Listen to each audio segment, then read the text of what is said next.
क्या हुआ? पता नहीं, मैं गो लेफ्ट किया, अभी गोल घूम रहा है.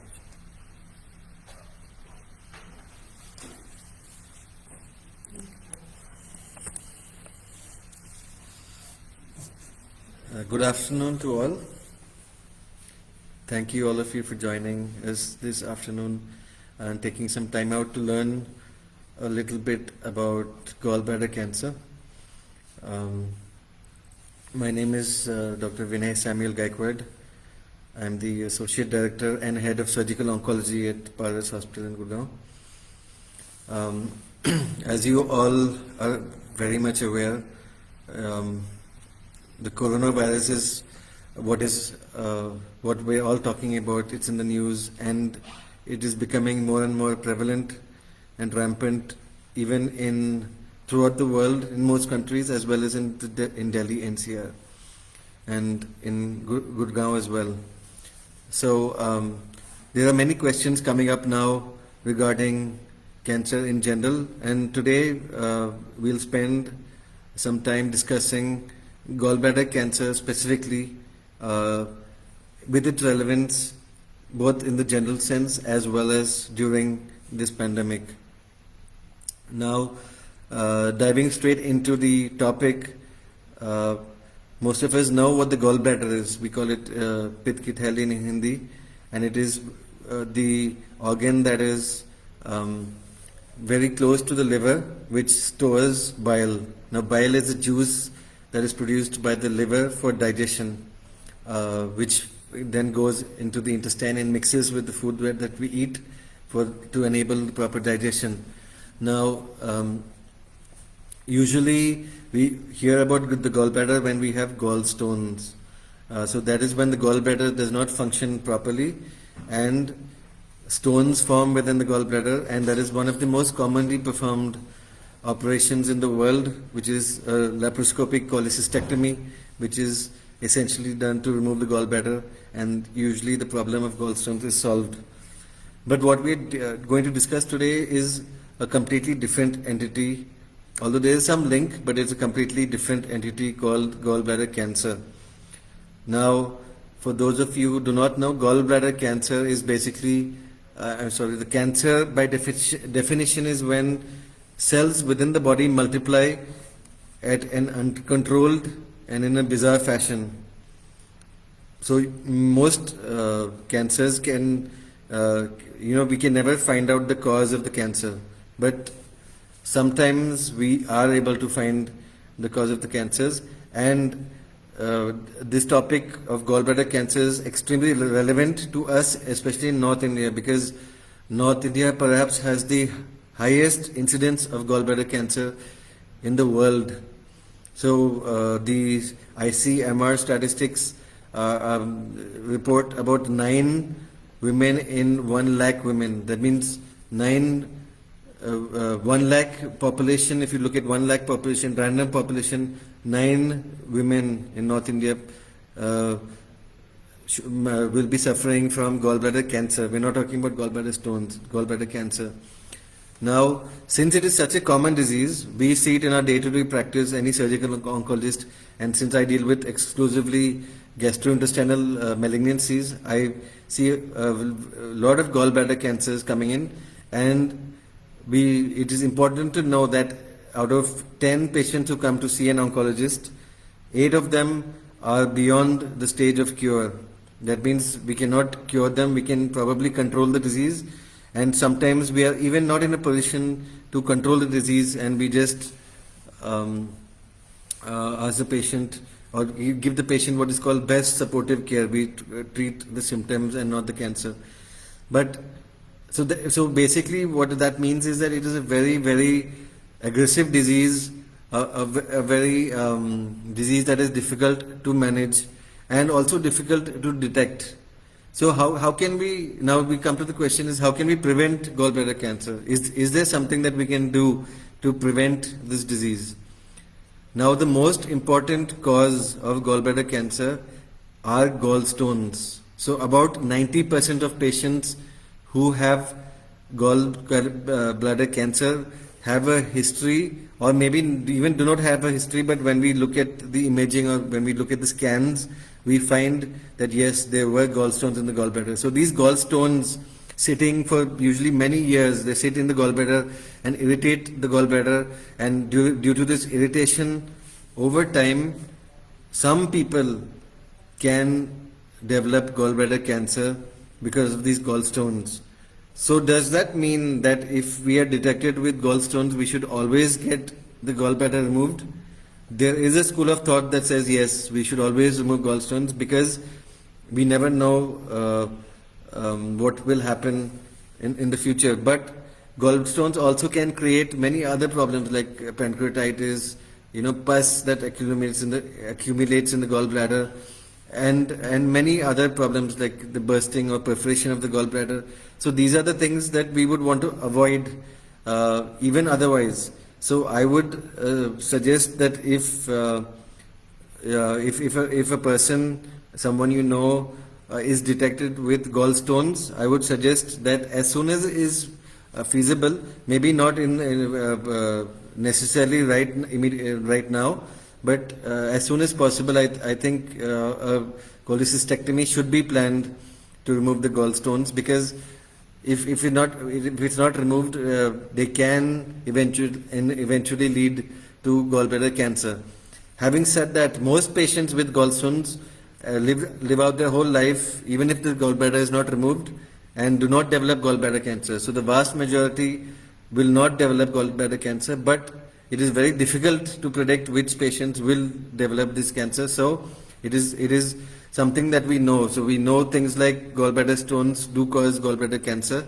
So let us do what we can to prevent gallbladder cancer. Now coming back to the disease in terms of its symptoms, how do we know that we have gallbladder cancer?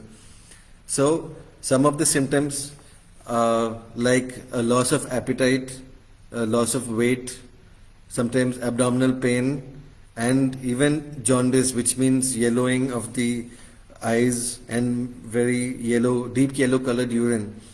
So usually when there's jaundice and pain, it is very late in the disease. That means that the cancer is quite advanced. And unfortunately, most patients present or come to us for consultation after the disease is already very advanced. So these signs and symptoms should not be taken lightly. Although they're very common symptoms, weight loss and loss of appetite are very common symptoms.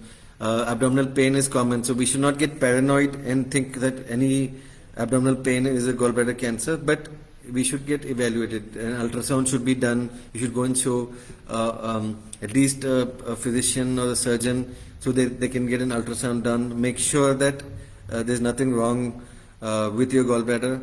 And if there's stones, I would suggest that you take care of that as soon as you can remove the gallbladder. So that is one thing. Now the other thing that does happen is sometimes when a patient undergoes a laparoscopic cholecystectomy, which is a surgery to remove the gallbladder, it is routinely sent for biopsy or histopathology. So the pathologist cuts open the gallbladder and assesses the gallbladder under a microscope to see if there's any cancer. And many times, unfortunately, the patient and sometimes even the doctor does not take it seriously and does not and look at the report of the biopsy. And we get patients coming to us after many months sometimes with a biopsy report of the laparoscopic cholecystectomy specimen showing cancer. And it was not known to anyone, and when the symptoms developed in the patient, it was then re-looked at, and then it was found to be cancer in the first place. And then it is very difficult for us to treat the patient, and many times cure is not possible in those stages. So it's important whenever you undergo a laparoscopic cholecystectomy or someone in your family undergoes a laparoscopic cholecystectomy, it's important that you look at the biopsy report of the gallbladder specimen, which will come to you in about a week or 10 days. So when you're going for a follow-up to your surgeon, it's important that you ask for the biopsy report and make sure that it's normal or just cholecystitis or whatever, and it's not malignancy, right? So that is that is what we call incidentally diagnosed gallbladder cancer, which means we do not expect there to be any cancer, but incidentally, because we tested the biopsy, we found gallbladder cancer, and that is something that is not good, but it is good that we can detect it.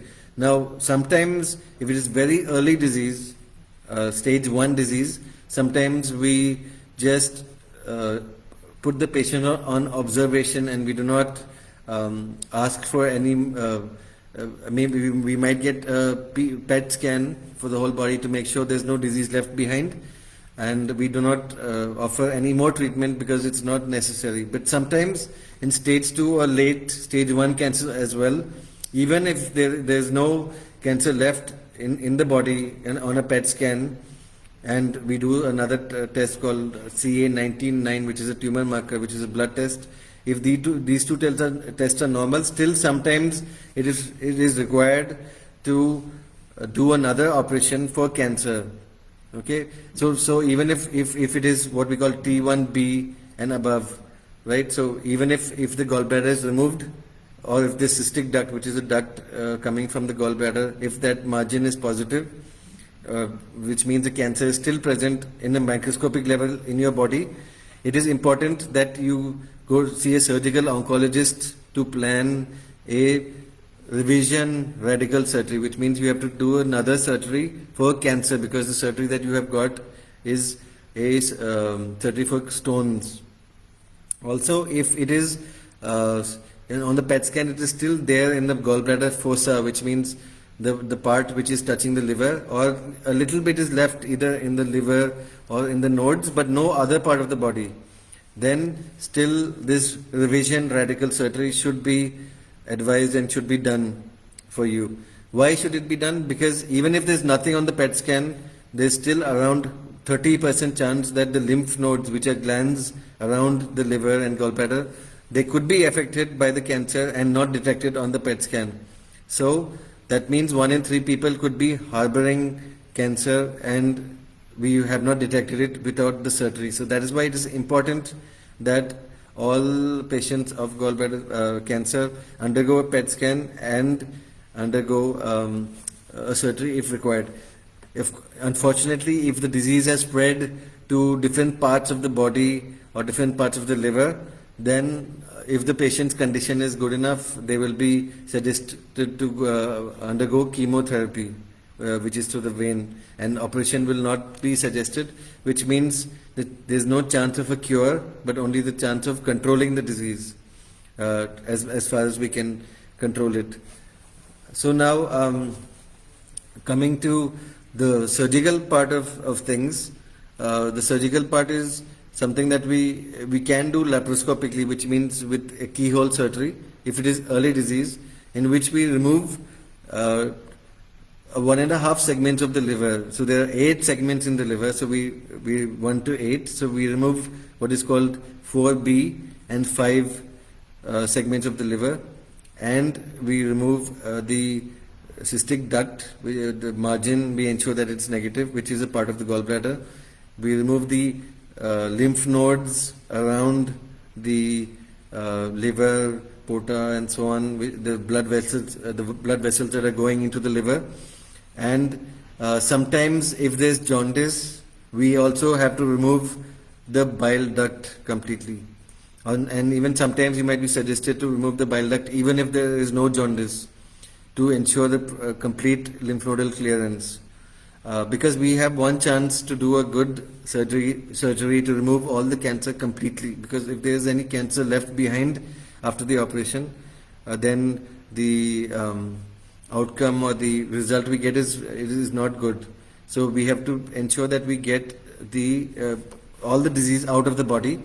And if the laparoscopic cholecystectomy was done previously, then we also remove the port sites, the places where the incision was made or the scars there on the abdomen. So that also usually is removed to ensure there is no seeding or disease that we are leaving behind on the abdominal wall, on your skin or muscle layer.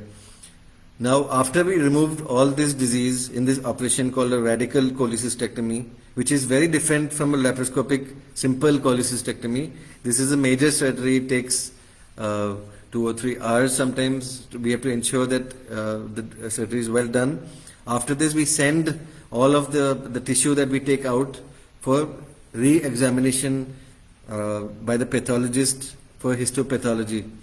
So after this comes in, we get a very accurate staging. So we come to know if it is stage 2 or stage 3 and so on, so that we can plan further treatment. Many patients, most patients with gallbladder cancer, I would say, would require some form of treatment even after the operation to decrease the chance of the cancer coming back. Now, unless it is stage 1, usually it's stage 2 and stage 3. Usually, most patients are advised to get either chemotherapy after the operation or chemo radiation, which is both chemotherapy and radiation therapy to that part of the abdomen. Now, so basically, the best way to go about it is after this histopath report comes in, we have what is called a tumor board, in which various oncologists from different specialties, be it the surgical oncologist, be it the medical oncologist, the radiation oncologist, maybe the nuclear medicine physician, the pathologist, and so on. We meet together to finalize the best further plan for the patient.